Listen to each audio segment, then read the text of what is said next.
Assalamualaikum warahmatullahi wabarakatuh. Perkenankan saya pada kesempatan kali ini untuk mempresentasikan mengenai dasar-dasar statistik. Oke, langsung saja saya mulai. Statistik merupakan cabang dari matematika. Statistik berfokus pada pengumpulan, pengorganisasian, interpretasi, pengolahan data untuk analisis. Statistik memiliki peran yang penting pada berbagai bidang seperti sains, teknologi, bisnis, dan pemerintahan. Hal ini terjadi karena statistik menawarkan metode untuk membuat keputusan berdasarkan data. Statistik dapat dikelompokkan menjadi dua, yaitu statistik deskriptif dan statistik inferensial.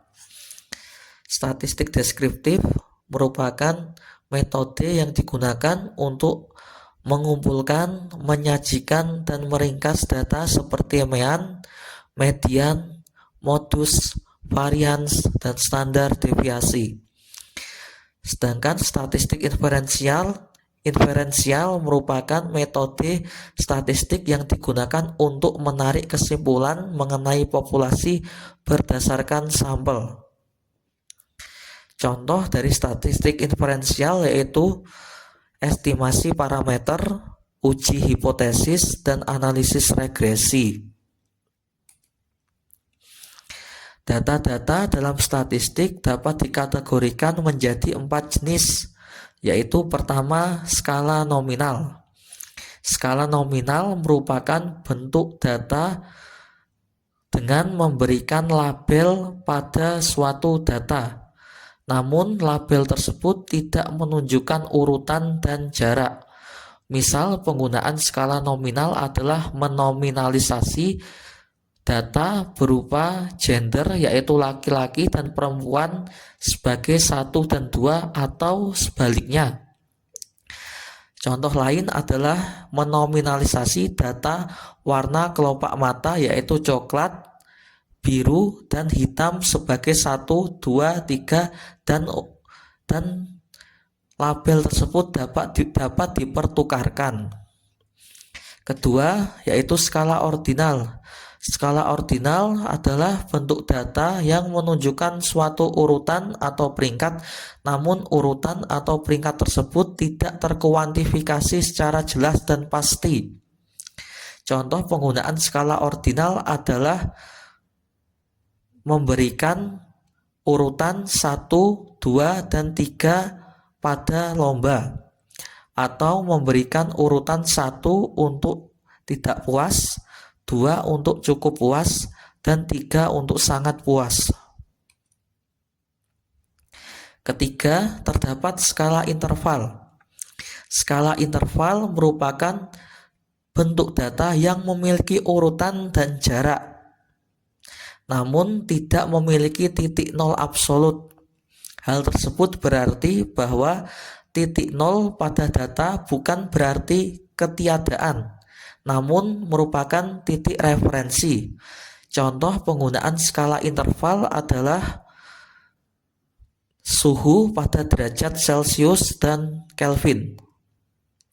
Keempat, yaitu skala rasio.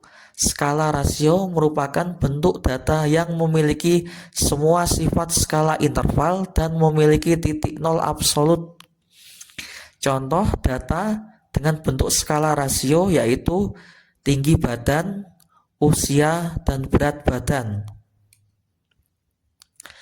Pengumpulan data merupakan langkah awal dalam statistik. Dalam mengumpulkan data, peneliti hendaknya mengumpulkan data secara akurat dan representatif. Hal tersebut dilakukan agar hasil analisis yang diperoleh merupakan hasil analisis yang valid dan dapat diandalkan. Terdapat beberapa pengumpulan data, di antaranya adalah 1. Survei. Survei merupakan pengumpulan data yang dapat dilakukan dengan wawancara ataupun dengan kuesioner.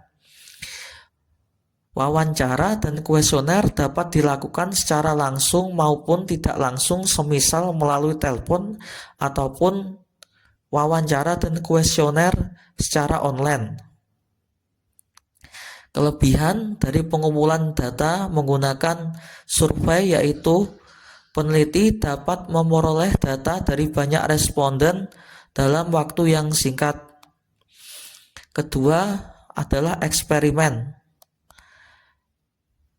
Eksperimen merupakan kontrol dan manipulasi yang dilakukan terhadap variabel untuk melihat efeknya terhadap variabel lain.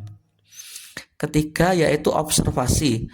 Observasi merupakan pengumpulan data yang dilakukan oleh peneliti dengan mengamati suatu objek atau fenomena tanpa intervensi.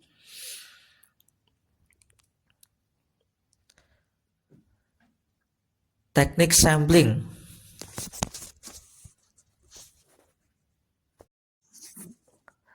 Sampling merupakan pengambilan beberapa bagian populasi yang merepresentasikan.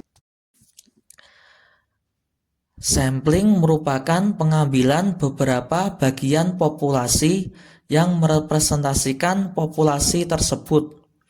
Dalam pengambilan sampel, peneliti dapat menggunakan beberapa teknik pengambilan sampel, diantaranya yaitu 1.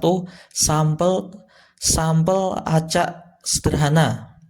Sampel acak sederhana merupakan teknik pengambilan sampel yang digunakan dengan memberikan setiap anggota populasi peluang yang sama untuk dipilih. Pengambilan sampel menggunakan sampel acak sederhana dapat dilakukan dengan menggunakan undian ataupun tabel acak. Kedua, sampling stratifikasi.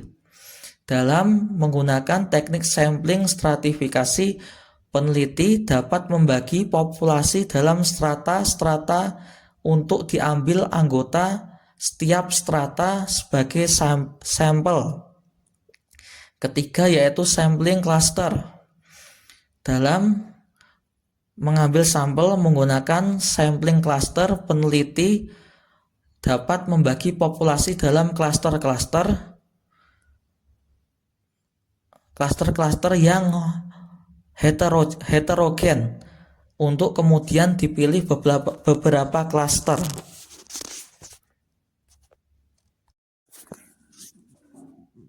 Berikutnya akan saya jelaskan mengenai aplikasi matematika dalam statistik.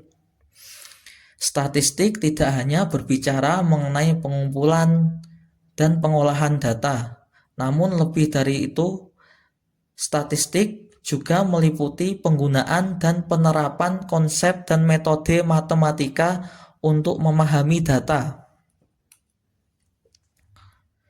Beberapa konsep dalam matematika yang digunakan sebagai penerapan statistik adalah 1. Probabilitas. Probabilitas merupakan dasar dari inferensi statistik. Dengan probabilitas dapat diukur ketidakpastian untuk membuat prediksi mengenai populasi berdasarkan sampel. Kedua yaitu teori estimasi. Teori estimasi digunakan untuk memperkirakan parameter populasi berdasarkan data sampel. Ketiga yaitu uji hipotesis. Uji hipotesis merupakan proses pengambilan keputusan untuk menentukan apakah terdapat cukup banyak bukti yang mendukung atau malah menolak hipotesis. Beberapa contoh uji hipotesis adalah uji T, uji chi-square, dan uji ANOVA. Selanjutnya, konsep regresi dan korelasi. Regresi digunakan untuk memodelkan hubungan antara satu atau lebih variabel independen terhadap variabel dependen.